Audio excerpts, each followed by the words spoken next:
pessoal, aqui é Gustavo Silveira e começa agora mais um episódio do Café com Espiritismo.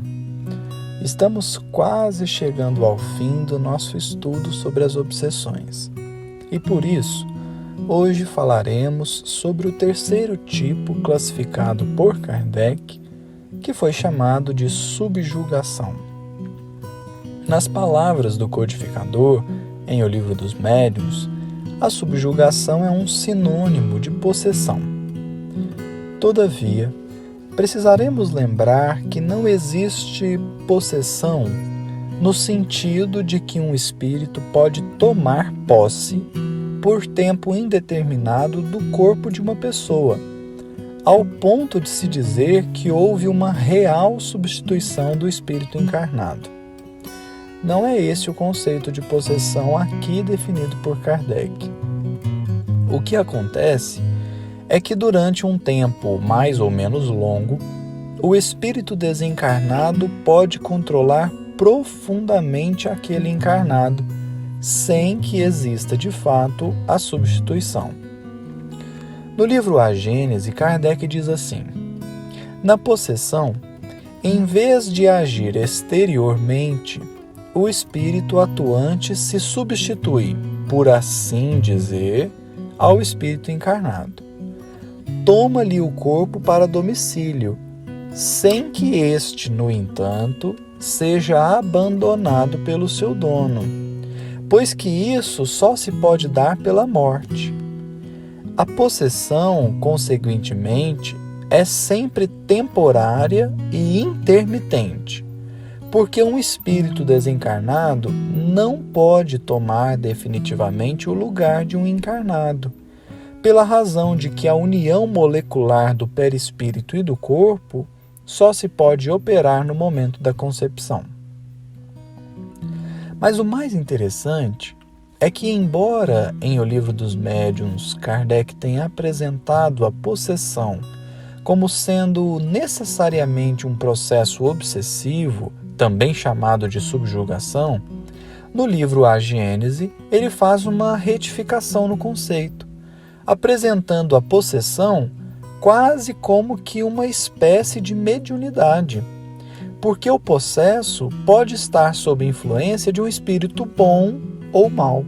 O conceito, portanto, de possessão, nesse caso, não é exatamente a ação de um espírito mau, mas o fato de que o encarnado está como que completamente controlado por um espírito desencarnado. Por isso, temos um cuidado especial com a palavra possessão. Muitos atribuem apenas como um processo ruim, fruto de uma obsessão. Mas nas palavras de Kardec, na obsessão há sempre um espírito malfeitor. Na possessão, pode tratar-se de um espírito bom que queira falar e que, para causar maior impressão nos ouvintes, toma do corpo de um encarnado que voluntariamente lhe o empresta, como emprestaria sua vestimenta a outro encarnado. Isso se verifica sem qualquer perturbação ou incômodo, durante o tempo em que o espírito encarnado se acha em liberdade, como no estado de emancipação, conservando-se este último ao lado do seu substituto para ouvi-lo. Quando é mau o espírito possessor, as coisas se passam de outro modo. Ele não toma moderadamente o corpo do encarnado, arrebata-o, se este não possui bastante força moral para resistir.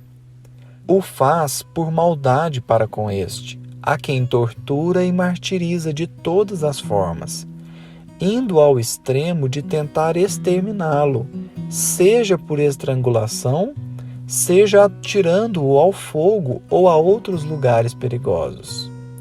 Servindo-se dos órgãos e dos membros do infeliz paciente, blasfema, injuria e maltrata os que o cercam. Entrega-se a excentricidades e a atos que apresentam todos os caracteres da loucura furiosa. Portanto, poderemos resumir assim: a possessão, enquanto processo obsessivo, é chamada por Kardec de subjugação. Isso significa que o espírito malfeitor usa o corpo do encarnado para agir no mundo, controlando quase que totalmente o seu livre-arbítrio e podendo cometer as maiores atrocidades, fazendo com que toda a culpa recaia sobre a pessoa obsidiada. Assim, é notório que a subjugação pode ter consequências gravíssimas.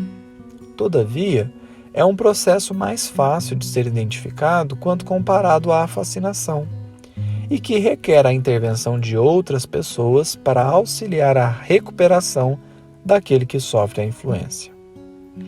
No próximo episódio, analisaremos casos do livro Sexo e Destino, de autoria de André Luiz, para que possamos compreender melhor como os desencarnados atuam para tentar nos controlar as vontades e os atos.